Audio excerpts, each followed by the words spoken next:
মৰমৰ দশমমান শ্ৰেণীৰ ছাত্ৰ ছাত্ৰীসকল, আজি আমি তোমালোকলৈ লৈ আহিছোঁ তোমালোকৰ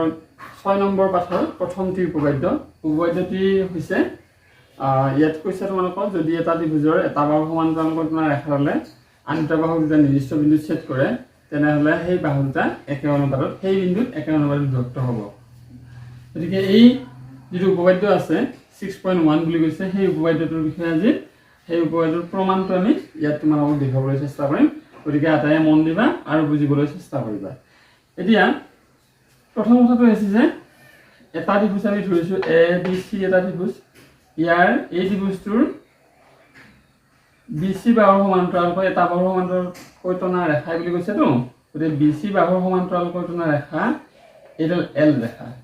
মই Lটো নি ইফালে দিছোঁ বাৰু। L ৰেখাডালে কি কৰিছে, BC হ'ল এটা বাহু আৰু আন দুটা বাহু হ'ব AB আৰু AC। গতিকে AB কাটিছে এই D বিন্দুত আৰু AC কাটিছে এই বিন্দুত। গতিকে BC সমান্তৰালকৈ টনা ৰেখা L AB আৰু AC ক্ৰমে D আৰু E বিন্দুত ছেদ কৰিছে। এতিয়া আমি প্ৰমাণ কৰিব লাগে যে এই বিন্দুটোত AB ৰেখাডাল আৰু এই বিন্দুটোত AC ৰেখাডাল একে অনুপাতত বিভক্ত হ'ব, অৰ্থাৎ AD পৰা BD অনুপাত যি হ'ব AD ডিভাইডেড বাই B, অৰ্থাৎ AD ক BD ৰে হৰণ কৰিলে যিমান পাম AE ক C ৰে হৰণ কৰিলেও সেই একে সংখ্যাটোৱে পাম বুলি আমি প্ৰমাণ কৰিব লাগে। তাৰ কাৰণে সেইখিনি কথাতে মই লিখি দিছোঁ যে ধৰা হ'ল ABC এটা ত্ৰিভুজ, ইয়াৰ BC বাহুৰ সমান্তৰালকৈ টনা L ৰেখাই AB আৰু AC বাহু ক্ৰমে D আৰু E বিন্দুত ছেদ কৰি প্ৰমাণ কৰিব লাগে যে AD by BD equal to AE by CE। এতিয়া এই কথাটো তোমালোকে মনত ৰাখিবই লাগিব। এইটো তোমালোকৰ হেডলাইনৰ নিচিনা হ'ব যে ত্ৰিভুজৰ এটা বাহু সমান্তৰালকৈ টনা ৰেখাডালে আন দুটা বাহুক একে অনুপাতত বিভক্ত কৰে। এইটোৱেই হৈছে মূল কথা। বাকীবিলাক কথা বাৰু আমি মনত ৰাখিবলৈ চেষ্টা কৰিলেও মূলতে আমি মনত ৰাখিম যে ত্ৰিভুজৰ এটা বাহু সমান্তৰালকৈ টনা ৰেখাডালে আন দুটা বাহুক একে অনুপাতত বিভক্ত কৰে। সেইটোৱেই হৈছে মূল কথা। এতিয়া L ৰেখাই AB আৰু AC বাহুক কি কৰিব, একে অনুপাতত বিভক্ত কৰিব, কাৰণ L ৰেখাডাল BC বাহুৰ সমান্তৰাল। গতিকে আমি সেই কথাটো ইয়াতে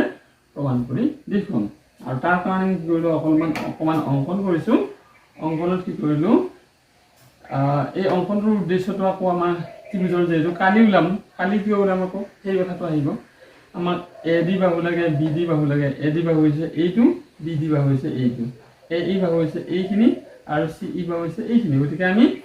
এইকেইটা বাহু লগ লগাই এটা ত্ৰিভুজ বনাই লওঁ। এতিয়া আমাৰ ADE এটা ত্ৰিভুজ হৈয়ে আছে। ADE এটা ত্ৰিভুজ। এই ADE ত্ৰিভুজটোৰ যদি লম্ব হৈ যায় তেতিয়াহ'লে আমি জানো বা উন্নতি হৈ যায়, তেতিয়া আমি ভূমি আৰু উন্নতি ব্যৱহাৰ কৰি আমি এই সূত্ৰটো লিখিম যে ত্ৰিভুজৰ কালি সমান হাফ ইনটু ভূমি উন্নতি। আৰু এই ভূমি আৰু উন্নতিৰ ভূমিটো ADটো হ'ব, উন্নতিটো ল'বৰ কাৰণে আমি কি কৰিছোঁ, অকণমান অংকন কৰিছোঁ যে DMডাল ACৰ ওপৰত ৰাখিছোঁ, এই DM ACৰ ওপৰত লম্ব ৰাখিছোঁ আৰু EMডাল ADৰ ওপৰত লম্ব ৰাখিছোঁ। তেতিয়াহ'লে লম্ব হ'লে এইখিনিতে মন কৰিবা, মই সৰুকৈ এটা ছবি আঁকি দিছোঁ। এনেকুৱা এটা ধৰা হ'ল ছবি আছে, এইটো এনেকুৱাকৈ এই ছবিটো আছে।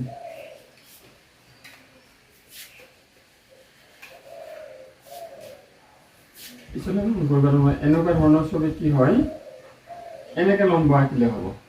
বা এইটো বিন্দুৰ পৰা তোমাৰ এনেকৈ লম্ব আঁকিব, বা এইটো বিন্দুৰ পৰা এনেকৈ লম্ব আঁকিব পাৰিবা। কিন্তু যদি এই ত্ৰিভুজটো এনেকুৱাকৈ থাকে, এতিয়া শিক্ষবিন্দুৰ পৰা লম্ব আঁকিবলৈ ক'ত আঁকিবা, ইয়াৰ এক্সটেণ্ডেড যিটো বৰ্ধিত অংশত এনেকৈ লম্ব আঁকিলেও এই ত্ৰিভুজটোৰে লম্ব হ'ব কৰিডাল। এই তোমালোকে এই কথাটো মনত ৰাখিব লাগিব। মই এতিয়া অলপ ডাঙৰকৈ আঁকি দিছোঁ বাৰু। এই ত্ৰিভুজটো এনেকৈ আছে, এতিয়া এনেকৈ আছে। এইডাল হৈছে ইয়াৰ ভূমি, ধৰাডাল BD বুলি ধৰিছোঁ মই, এইটো E বুলি ধৰিছোঁ। তেতিয়াহ'লে কি হ'ব, এই ত্ৰিভুজটোৰ শীৰ্ষবিন্দু হৈছে E। ভূমিৰ ওপৰত লম্ব, BDৰ ওপৰত লম্ব আঁকিলে আমিতো এনেকৈ লম্ব আঁকিব নোৱাৰোঁ, কোনোফালে লম্ব আঁকাৰ উপায় নাই। গতিকে আমি ইয়াক এনেকৈ বহাই ধৰা বুলি ধৰি লওঁ, বাহিৰফালে লম্বডাল আঁকি দিম। এইটো তোমালোকৰ কাৰণে গুৰুত্বপূৰ্ণ কথা যে ত্ৰিভুজ এটাৰ উন্নতি বা লম্বডাল ত্ৰিভুজটোৰ বাহিৰফালেও থাকিব পাৰে। এতিয়া আমি যে ইয়াতে লম্ব আঁকিছোঁ, আমি যে ইয়াতে এইডাল EN লম্বডাল ৰাখিছোঁ EN লম্বডাল আৰু এটা ত্ৰিভুজৰ লম্ব হ'ব কেনেকৈ জানা কোনটো ত্ৰিভুজৰ সেইটো হৈছে BDE BDE ত্ৰিভুজটো হৈছে এইটো এই ত্ৰিভুজটোৰ এডাল বাহিৰৰ ফালে বঢ়াই দিয়াত এইডাল লম্ব হৈছে কাৰণ এইটো এটা এই এনেকুৱা ত্ৰিভুজ শীৰ্ষবিন্দুটো কি হৈছে এই বিন্দুটো বাহিৰ ফালে গুচি গৈছে গতিকে এইফালে ভিতৰৰ ফালে থাকিলে আমি কি কৰিব পাৰিলোঁ হয় ইয়াক এনেকুৱা ধৰণৰকৈ যদিহে শীৰ্ষবিন্দুটো এই ভূমিৰ ওপৰতে থাকে তেতিয়াহ'লে আমি ইয়াতে ৰাখি দিলোঁ হয় কিন্তু যিহেতু শীৰ্ষবিন্দুটো ভূমিৰ পৰা বাহিৰত গুচি গৈছে গতিকে যদিহে শীৰ্ষবিন্দুটো ভূমিৰ পৰা বাহিৰত গুচি যায় তেতিয়াহ'লে আমি এনেকৈ ইয়াতে কি কৰিম লম্ব আঁকিব পাৰিম গতিকে এতিয়া আমাৰ BDE ত্ৰিভুজৰ কাৰণে ENডাল লম্ব হ'ব আৰু CDE ত্ৰিভুজৰ কাৰণে DNডাল লম্ব হ'ব এইটো কথা এটা গুৰুত্বপূৰ্ণ কথা সেইটো তোমালোকে এতিয়াই কৈ দিছোঁ আৰু সময়ত এবাৰ মই তোমালোকক উল্লেখ কৰি দিম ঠিক আছে আমি কি কৰিলোঁ এতিয়া DM ACৰ ওপৰত লম্ব আঁকিছোঁ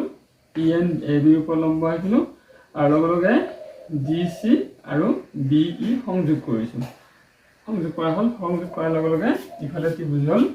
ইয়াত বহুত ত্ৰিভুজ উৎপন্ন হ'ব সেইকেইটা আমি চোৱাৰ দৰকাৰ নাই আমি অৰিজিনৰ নিচিনাকৈ কেৱল মাছৰ চকুটোৱে লক্ষ্য কৰোঁ আমাক যিখিনি লাগে সেইখিনি কথাহে আমি চাম এতিয়া BED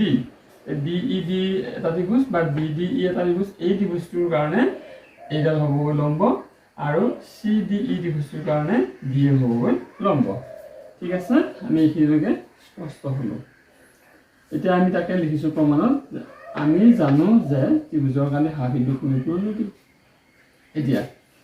এইডাল যদি ভূমি হয় ENডাল লম্ব হ'ব এতিয়া সেইকাৰণে আমি লিখিলোঁ যে AD ভূমি আপেক্ষে AR মানে এৰিয়া হ'ব আৰু ভিতৰত ত্ৰিভুজৰ চিনটো দিব নালাগে এৰিয়া মানে কালি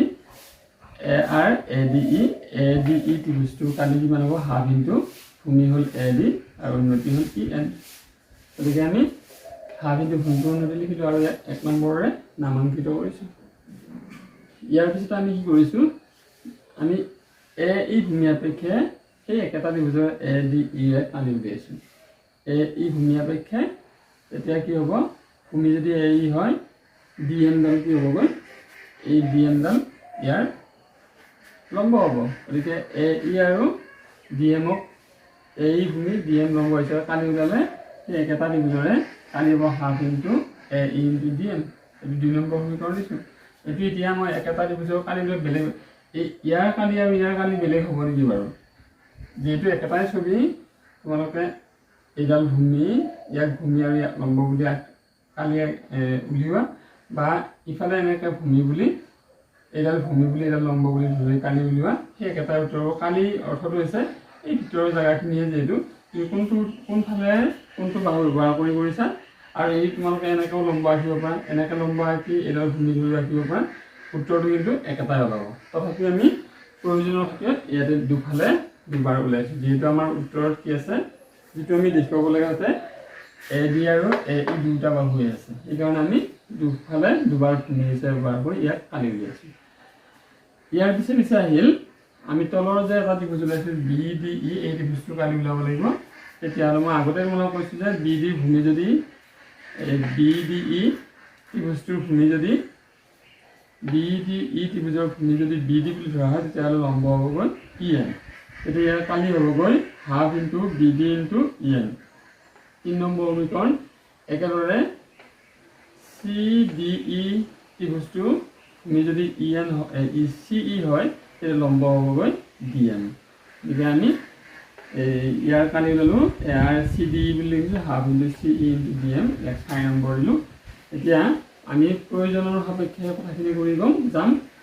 AD আৰু BD লাগে গতিকে AD আছে 6 নম্বৰ সমীকৰণত 1 নম্বৰ সমীকৰণত AD আছে 3 নম্বৰ সমীকৰণত BD আছে গতিকে AD হ'ব 1 নম্বৰ সমীকৰণৰ পৰা BD হ'ব 3 নম্বৰ সমীকৰণৰ পৰা যেহেতু AD বাই BD ওলাব লাগে গতিকে আমি 1 নম্বৰ সমীকৰণক 3 নম্বৰ সমীকৰণে হৰণ কৰি দিম দিলে সোঁফালৰ লগত সদায় সোঁফালৰ হৰণ হ'ব আৰু বাওঁফালৰ লগত বাওঁফালৰ হৰণ সোঁফালৰ লগত সোঁফালৰ হৰণ হ'ব তই বুজি পাইছা যে যেতিয়া দুটা সমীকৰণৰ হৰণ কৰা হয় একেফালে হৰণ কৰা অৰ্থাৎ সোঁফালৰখিনিৰ লগত সোঁফালৰখিনিৰ হৰণ বাওঁফালৰখিনিৰ লগত বাওঁফালৰখিনিৰ হৰণ সেইকাৰণে আমি লিখিলোঁ এ আৰ এ ডি ই এইটো আছে এ আৰ এ ডি আৰু ইফালে আছে A R B D E A R B D ইটো আমি ইয়াত লিখিলোঁ এতিয়া সোঁফাললৈকে যাওঁ ইয়াৰে সোঁফালে 1 নম্বৰ ফালে হাফ ইনটু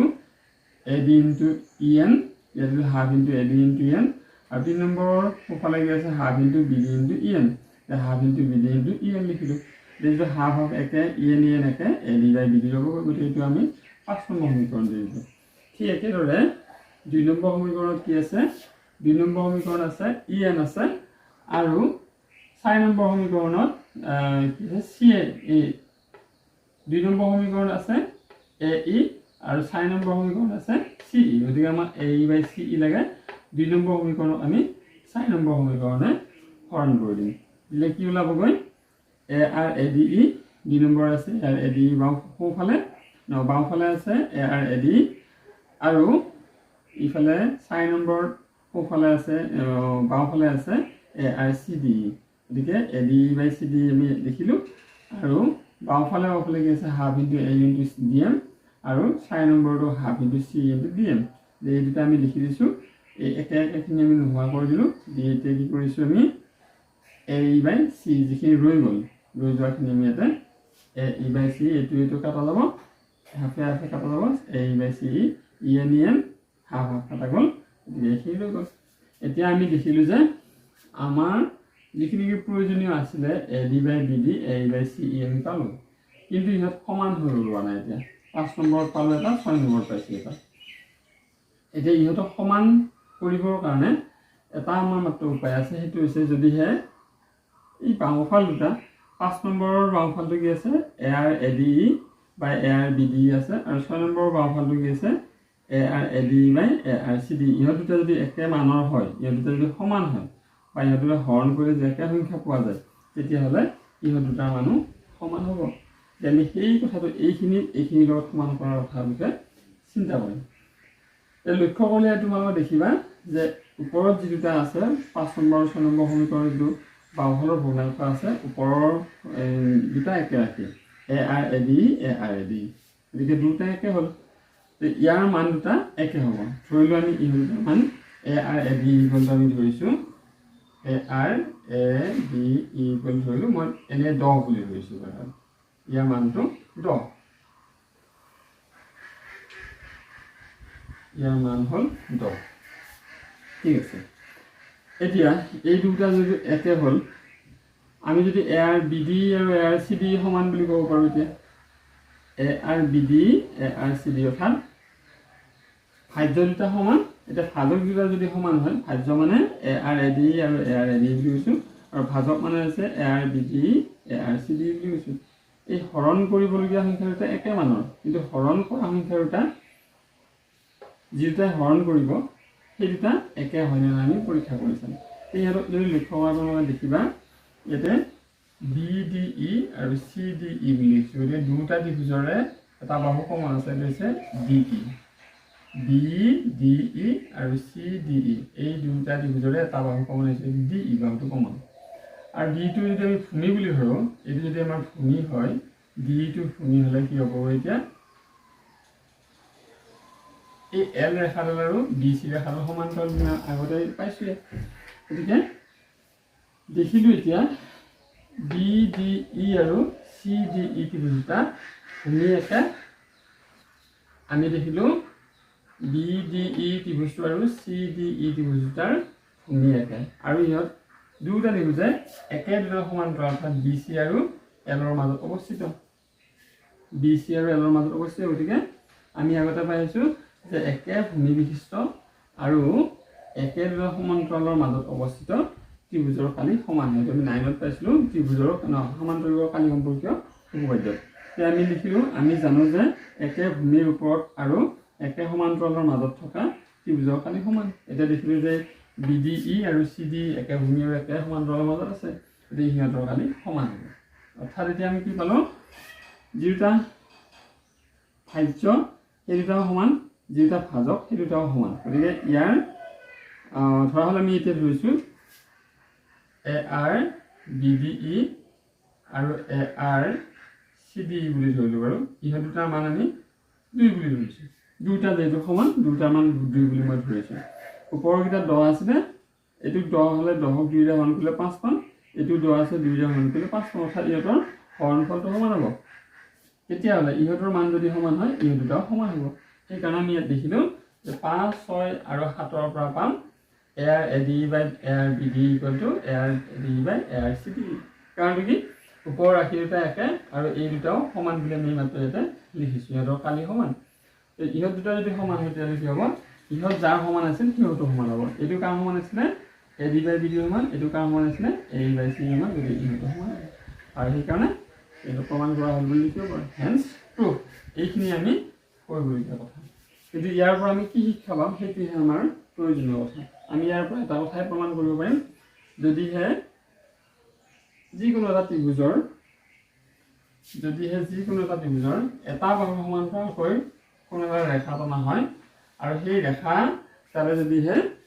আন দুটা বাহুক এটা নিৰ্দিষ্ট বিন্দুত ছেদ কৰে তেতিয়াহ'লে সেই বিন্দু দুটাত ৰেখা দুডাল একে অনুপাতত বিভক্ত হ'ব এইডাল ৰেখা ছবিটো আগৰ ছবিটো এইডাল L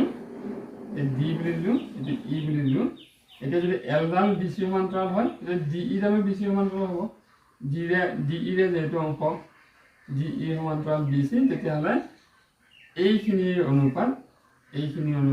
এইটোৰ লগত এইটোৰ অনুপাত অৰ্থাৎ AD by BD অনুপাত AE by CE হ'ব এইটোৱে তোমালোকৰ আটাইতকৈ গুৰুত্বপূৰ্ণ কথা এইটোহে আমি শিকিছোঁ এতিয়া কি শিকিলোঁ যে ত্ৰিভুজৰ এটা বাহু সমান্তৰালকৈ টনা ৰেখা হ'লে আন দুটা বাহুক সমান অনুপাতত বিভক্ত কৰে সেইটো আমি আজি শিক্ষা ল'লোঁ আৰু ইয়াক আমি ব্যৱহাৰ কৰি বহুকেইটা প্ৰশ্নৰ উত্তৰ কৰিব লাগিব গতিকে তোমালোকে মনত ৰাখিবা ত্ৰিভুজৰ এটা বাহুৰ সমান্তৰালকৈ টনা ৰেখা হ'লে আন দুটা বাহুক সমান অনুপাতত বিভক্ত কৰে বা একে অনুপাতত বিভক্ত কৰে এইখিনিকে কৈ আজি আমি এই পাঠটো সামৰণি মাৰিছোঁ ধন্যবাদ